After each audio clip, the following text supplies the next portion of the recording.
नमस्कार दोस्तों। जैसा कि हमने भारत के भूगोल में पहली क्लास में देखा था कि मैपिंग और भारत से सटे हुए कितने देश हैं, तो आज भारत के भूगोल की दूसरी क्लास होगी जिसमें हम आज से शुरू करेंगे भारत का परिचय।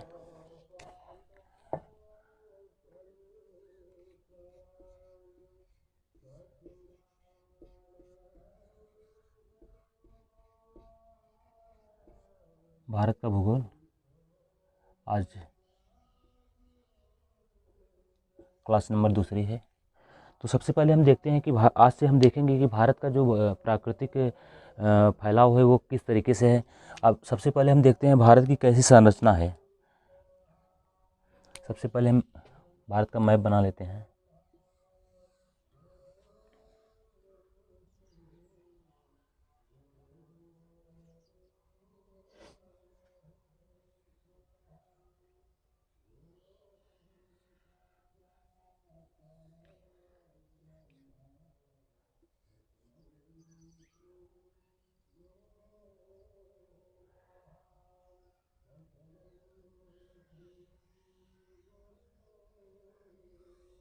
ये आपका भारत का मैप हो गया।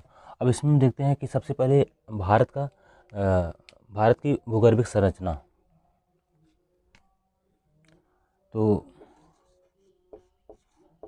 भारत की भूगर्भिक संरचना, तो इसमें भारत की भूगर्भिक संरचना में भारत को 3 क्षेत्रों में बांटा गया है। और इसमें सबसे पहला जो क्षेत्र है वो है उत्तर का मैदान। दूसरा है हिमालय।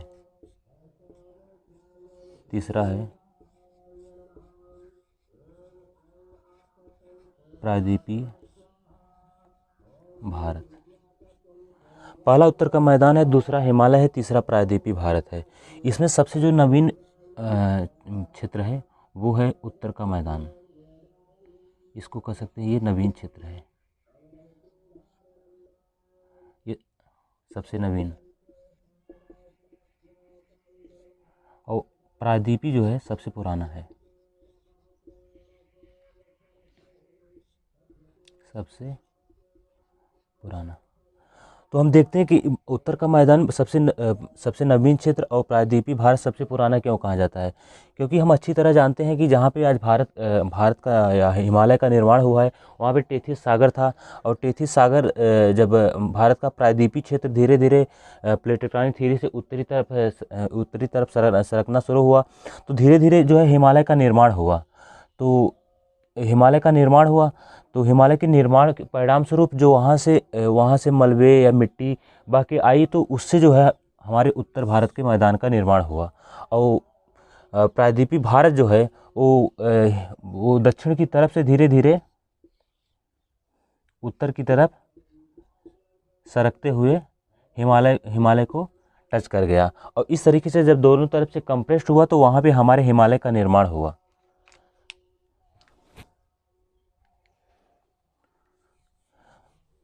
तो इस तरीके से हमने देखा कि भारत का उत्तर मैदान और हिमालय और प्रायद्वीपीय क्षेत्र।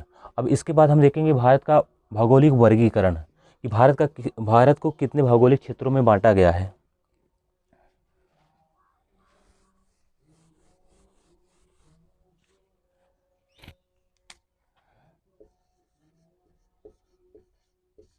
भारत का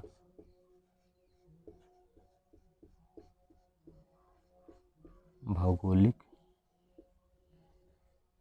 वर्गीकरण, तो इसमें भारत के भौगोलिक वर्गीकरण में भारत को 6 क्षेत्रों में बांटा गया है। और इसमें सबसे पहला क्षेत्र जो है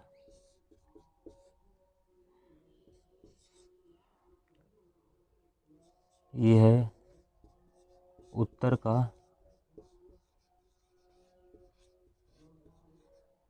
पर्वतीय क्षेत्र। इसके बाद आपका आ जाएगा उत्तर का विशाल मैदान, या हम इसे कह सकते हैं कि मैदानी क्षेत्र। तीसरे पे आ जाएगा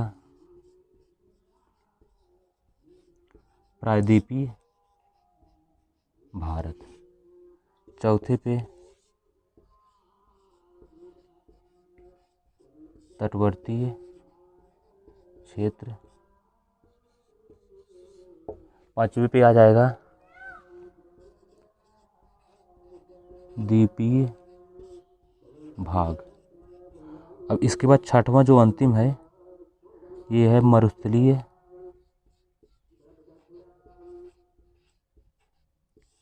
क्षेत्र। इस तरीके से भारत को जो भौगोलिक वर्गीकरण किया गया है वो 6 तरीके से किया गया, जिसमें सबसे पहले आता है उत्तर का पर्वतीय क्षेत्र, जिसमें आपका हिमालय की तीनों श्रेणियां और ट्रांस हिमालय का क्षेत्र आता है। दूसरा उत्तर का विशाल मैदान, जिसमें गंगा सिंध और ब्रह्मपुत्र का जो विशाल मैदान है वो आता है। और तीसरा क्षेत्र है प्रायद्वीपीय भारत। चौथा है तटवर्ती क्षेत्र। पांचवा है द्वीपीय भाग, जिसमें आपके लक्षद्वीप और अंडमान निकोबार द्वीप समूह आते हैं। और छठवां है मरुस्थलीय क्षेत्र, जिसमें आपका राजस्थान का क्षेत्र समाहित है। इस तरीके से मैप में देख सकते हैं कि ये क्षेत्र कहाँ कहाँ पे हैं।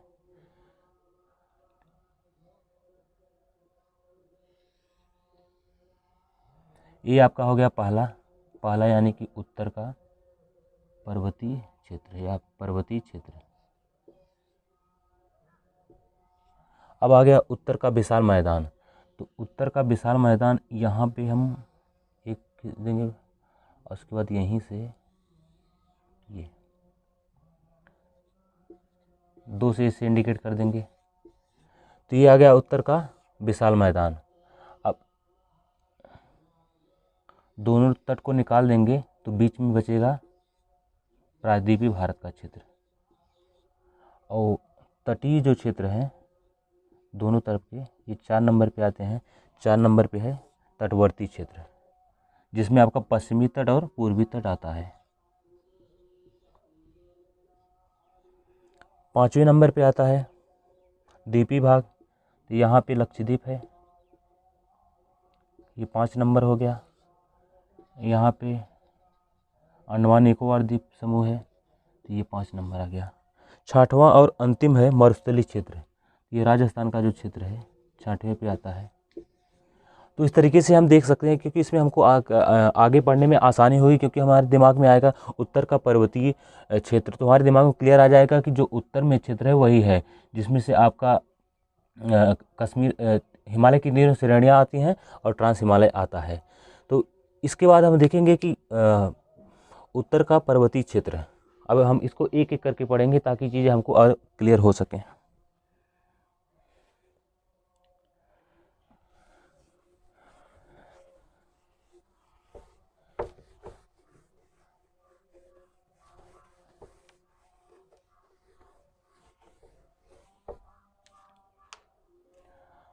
सबसे पहले इसमें हम देखेंगे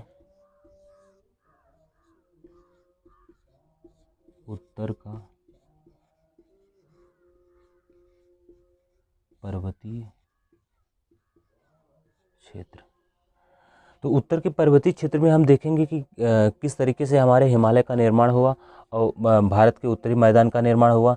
तो हम उत्तर का पर्वतीय क्षेत्र बना क्यों है, तो इसमें सबसे पहले हम देखेंगे कि भारत में 3 श्रेणियां हैं हिमालय की।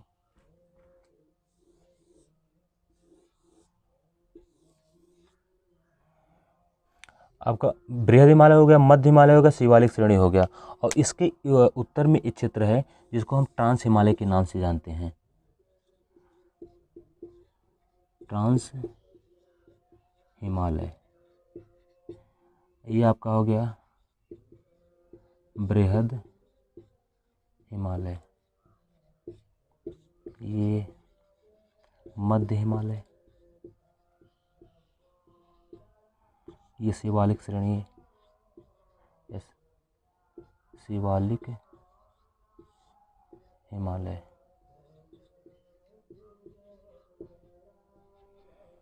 ये हिमालय के 4 भाग हो गए, जिसमें से आपका तीन जो है हिमालय के महत्वपूर्ण भाग हैं। ट्रांस हिमालय जिसको पारी हिमालय भी कहा जाता है, क्योंकि ये जो है हिमालय से हट के है। तो सबसे पहले हम देखेंगे, अब हम इसमें देखेंगे ट्रांस हिमालय।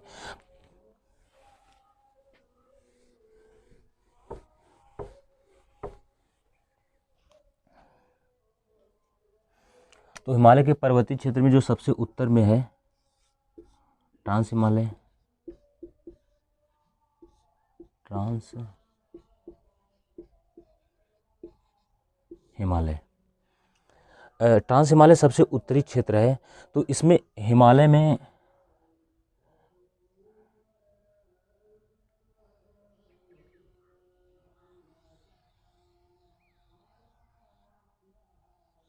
ये आपका कश्मीर हो गया, एक श्रेणी यहाँ पे है, एक यहाँ पे है, एक यहाँ पे है। तो ये ट्रांस हिमालय में 3 श्रेणियाँ हैं, जिसमें पहली श्रेणी है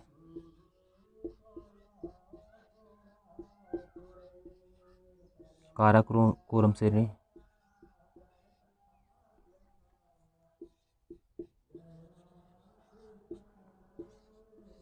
दूसरी है लद्दाख श्रेणी, तीसरी है जास्कर श्रेणी। तो ये 3 श्रेणियां जो ट्रांस हिमालय के अंतर्गत आती हैं। काराकोरम श्रेणी में ही केटू पर्वत है, जो भारत का सबसे ऊंचा पर्वत है, क्योंकि हिमालय जो है सबसे ऊंचा पर्वत है। हिमालय का माउंट एवरेस्ट से जो है सबसे ऊंचा पर्वत है, लेकिन वो नेपाल में है। तो हमारे भारत में सबसे ऊंची जो चोटी है वो 8611 किलोमीटर केटू है।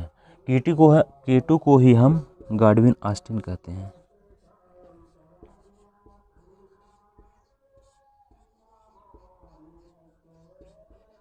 Godwin Austen. तो इस तरीके से काराकोरम श्रेणी से जो क्वेश्चन उठते हैं उसको हम इस तरीके से कवर कर सकते हैं। इसके बाद जो दूसरा आता है वो है लद्दाख हिमालय। काराकोरम के दक्षिण में लद्दाख हिमालय है। लद्दाख हिमालय में ही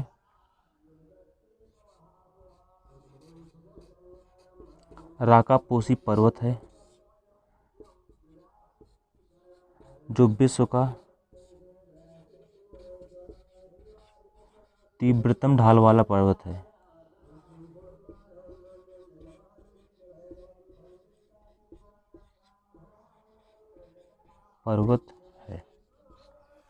लद्दाख हो गया। लद्दाख के बाद जास्कर श्रेणी आती है। तो इसको हम क्रम वाइज कभी कभी पूछ लेता है कि लद्दाख हिमालय कहाँ पे है, यानी कि लद्दाख हिमालय किसके बीच में है। तो इसको सबसे पहले हम देख लेते हैं कि काराकोरम को हम के ले लेते हैं, लद्दाख को यल ले लेते हैं, जास्कर को जे लेते हैं। तो हम अच्छी तरह जानते हैं अल्फ़ाबेट में हम जब पढ़ेंगे इसको तो जे के यल पढ़ेंगे। ये सीरियल हो गया, लेकिन हमको यहाँ पे सीरियल नहीं लेना है, यल को बीच में कर देना है बस। इस तरीके से हम कभी भूल भी गए तो हम जब इसको अल्फ़ाबेट नंबर में लिखेंगे तो काराकोरम, लद्दाख, जास्कर, इस तरीके से हम इसे आसानी से याद कर सकते हैं। अब इसके बाद हम देखेंगे बृहद हिमालय। या बृहद हिमालय जानने से पहले हम देख लेते हैं कि हिमालय के जो बृहद हिमालय है, मध्य हिमालय है और शिवालिक श्रेणी है, इनके बीच में घाटियाँ पाई जाती हैं। वो घाटियाँ कौन कौन सी हैं?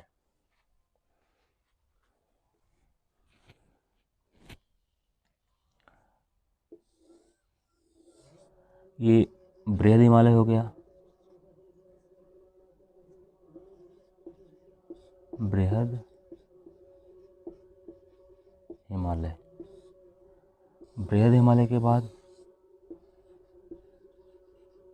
मध्य हिमालय, मध्य हिमालय के बाद शिवालिक श्रेणी। यहाँ पे क्वेश्चन पूछ सकता है जैसे कश्मीर घाटी किन हिमालयों के बीच में है, लाहुत घाटी किस हिमालय के बीच में है। तो हम यहाँ पे मैप के माध्यम से देख सकते हैं। हमने लिख दिया बृहद हिमालय, मध्य हिमालय, शिवालिक श्रेणी। ये आपके हिमालय क्षेत्र हो गए और इसी के बीच में वो घाटियाँ आती हैं। तो सबसे पहली जो घाटी है वो कश्मीर घाटी है।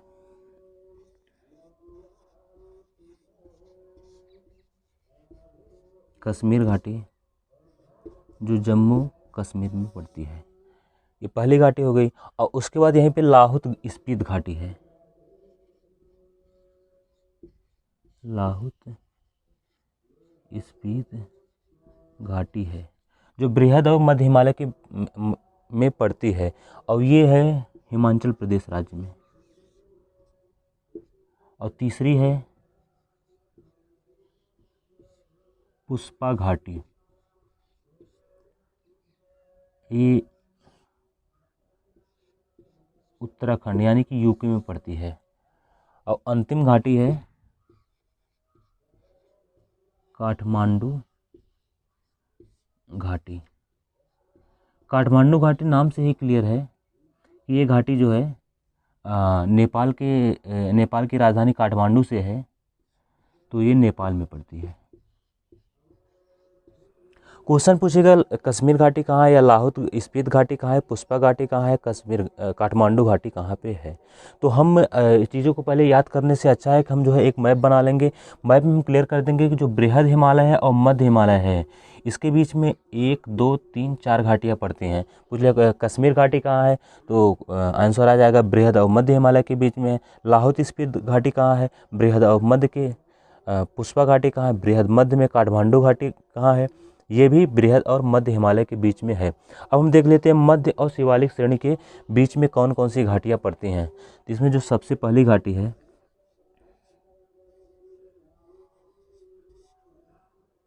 कुल्लू घाटी,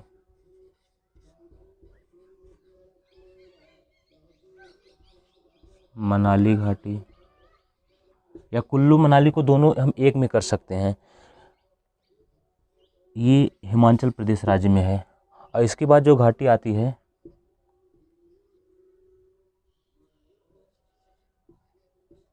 दून घाटी या दून की घाटी, दून ये उत्तराखंड में है। जैसे दून की घाटी तो जो देहरादून है, देहरादून नाम से ही दून से ही देहरादून बना है, तो बीच में है जो उत्तराखंड राज्य में है, तो ये जो है यही इसी क्षेत्र में अवस्थित है। इस तरीके से हमने देखा कि मध्य और शिवालिक श्रेणी में कौन कौन सी घाटियाँ स्थित हैं। अब हम इसके आगे देखेंगे बृहद हिमालय।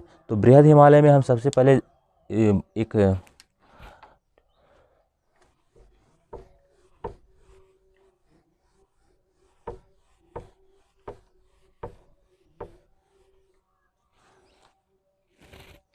सबसे पहला बृहद हिमालय,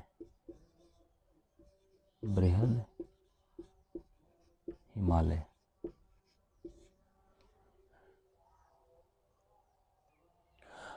सबसे पहला जो सबसे पहली श्रेणी है वो बृहद हिमालय है। तो बृहद हिमालय में हम देखेंगे सर्वोच्च श्रेणी है विश्व की, जो माउंट एवरेस्ट है, जो नेपाल में स्थित है।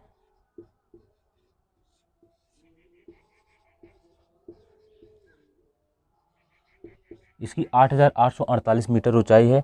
अब इसको 8,850 भी कर सकते हैं, क्योंकि ये धीरे धीरे बढ़ रहे हैं, क्योंकि हिमालय अभी युवा पर्वत है, तो धीरे धीरे जो है वो हिमालय की ऊंचाई बढ़ रही है, तो एवरेस्ट की ऊंचाई भी 8,850 मीटर हो गई है।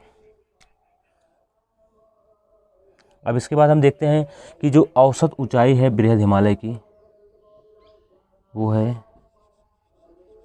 6,000 मीटर, यानी कि उसकी जो ऊंचाई एवरेज है वो 6,000 मीटर है। और इसकी जो चौड़ाई है, ये आपका बृहद हिमालय हो गया, इसकी चौड़ाई ये 120 से लेके 190 किलोमीटर तक है।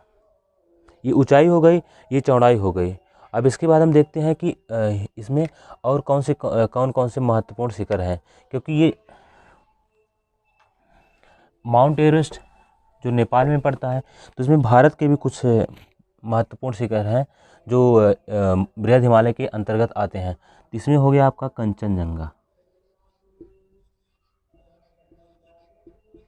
कंचनजंगा। कंचनजंगा की जो ऊंचाई है वो 85-58 मीटर है।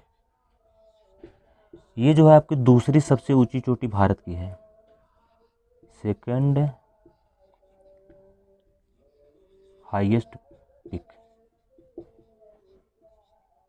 क्योंकि पहली जो है 86-11 किलोमीटर है, जिसको हम K2 के नाम से देखे थे। तो इस तरीके से ये श्रेणियां हैं जो महत्वपूर्ण हैं, जो बृहद हिमालय के अंतर्गत आती हैं। अब इसमें कुछ पर्वत आते हैं, तो उन पर्वत के नाम निम्न हैं। जैसे हो गया नंगा पर्वत,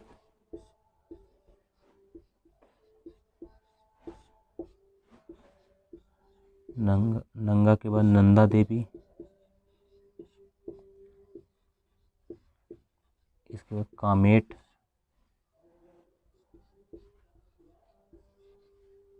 नामचा बरवा,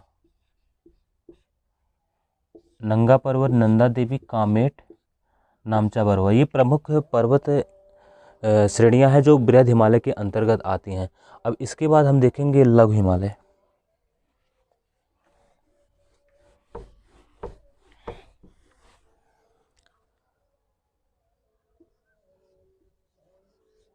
लघु हिमालय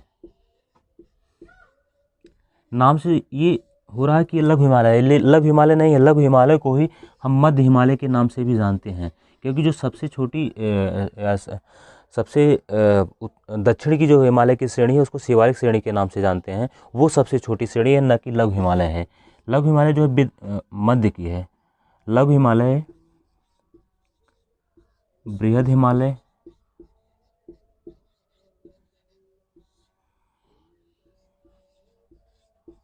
और शिवालिक श्रेणी के बीच में आता है। ये आपका लघु हिमालय हो गया है। अब इसकी जो औसत ऊंचाई है लघु हिमालय की,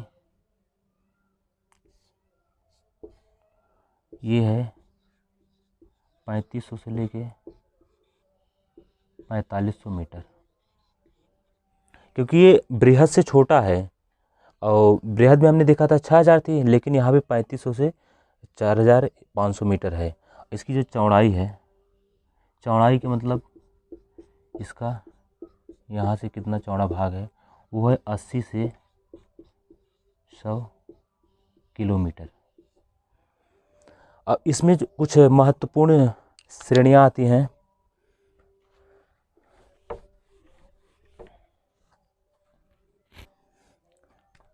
जिसमें पीर पंजाल है,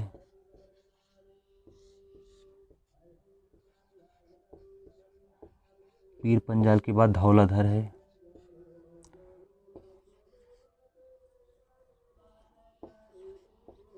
मसूरी है, महाभारत श्रेणी है। पीर पंजाल, धौलाधर, मसूरी, महाभारत श्रेणी, ये लघु या मध्य हिमालय के अंतर्गत आने वाले कुछ महत्वपूर्ण पर्वत श्रेणियां हैं। अब इसके आगे हम देखेंगे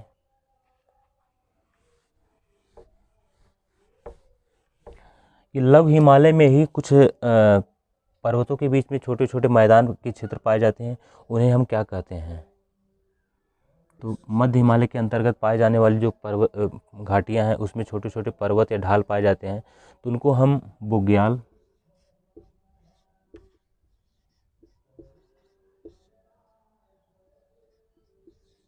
या पयार के नाम से जानते हैं। ये आपका लघु हिमालय हो गया। इसमें जो छोटे छोटे मैदान या ढलान क्षेत्र पाए जाते हैं, उनको हम बुग्याल या पयार के नाम से जानते हैं।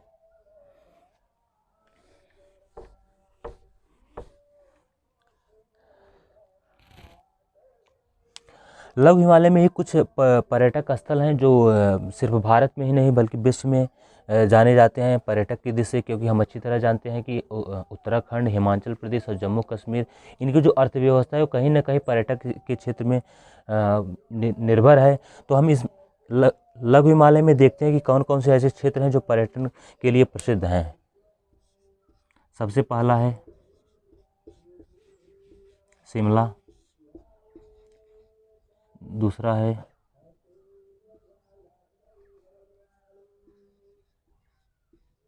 कुल्लू, तीसरा है मनाली,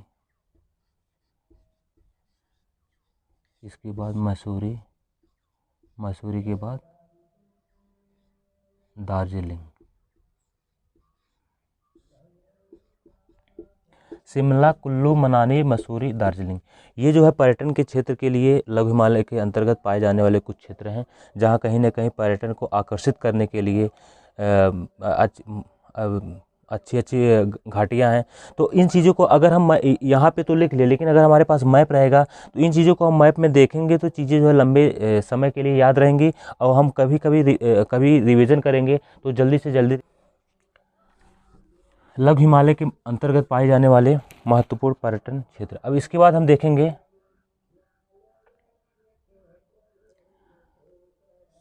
ये आपका लघु हिमालय हो गया, ये आपकी शिवालिक श्रेणी हो गई।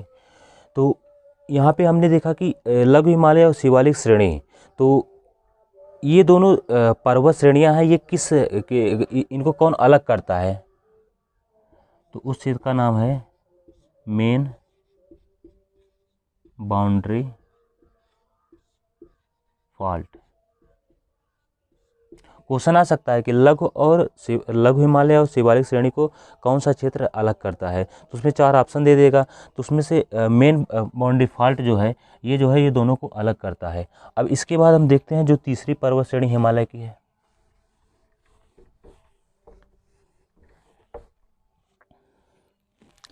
तीसरी पर्वत श्रेणी को शिवालिक श्रेणी के नाम से हम जानते हैं।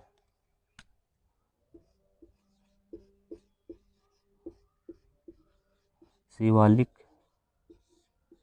श्रेणी या इसे गिरिपाद श्रेणी भी कहते हैं।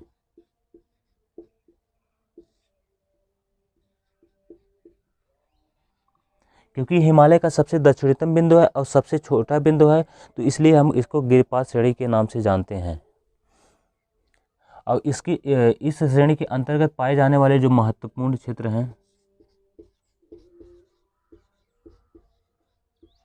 देहरादून,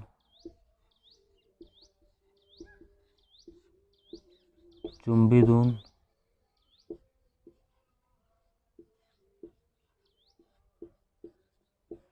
किरियादून, देहरादून, चुम्बीदून, किरियादून, ये महत्वपूर्ण क्षेत्र हैं जो इस श्रेणी में पाए जाते हैं। अब इसके बाद हम देखते हैं कि शिवालिक श्रेणी जो है हिमालय का सबसे दक्षिणतम बिंदु है। तो इसके बाद जो क्षेत्र आता है वो आपका मैदानी भाग आ जाता है। मैदानी भाग आ जाता है। अब हिमालय से जो नदियाँ निकलती हैं,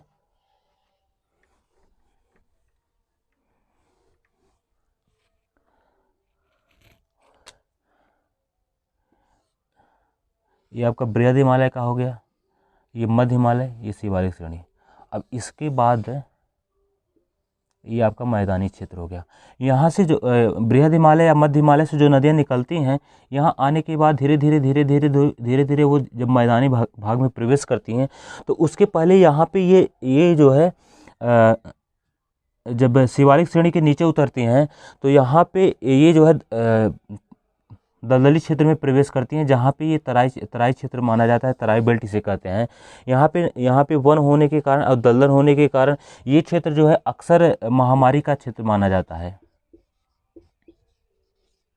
जिसमें से हम अच्छी तरह जानते हैं कि जो उत्तर प्रदेश का क्षेत्र है, उत्तर प्रदेश का उत्तरी क्षेत्र है या उत्तरी ज़िले हैं उत्तर प्रदेश के, वो इस क्षेत्र में आते हैं।